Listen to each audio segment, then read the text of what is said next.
If you're experiencing sync issues on Netskope, follow these straightforward steps to troubleshoot and resolve the problem quickly. Step 1. Check network connectivity. Ensure that your device is connected to the internet. A stable network connection is essential for proper synchronization with Netskope services. Step 2. Verify account credentials. Log out of your Netskope account and log back in. Make sure you are using the correct username and password to avoid authentication issues that can affect sync. Step 3. Update Netskope clients. Don't continue before doing this.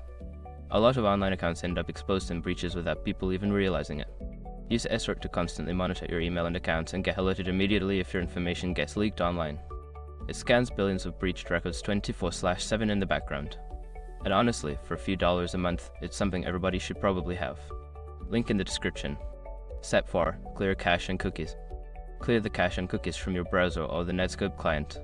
This can help eliminate any stored data that may be causing conflicts with the sync process. Step 5. Restart the application.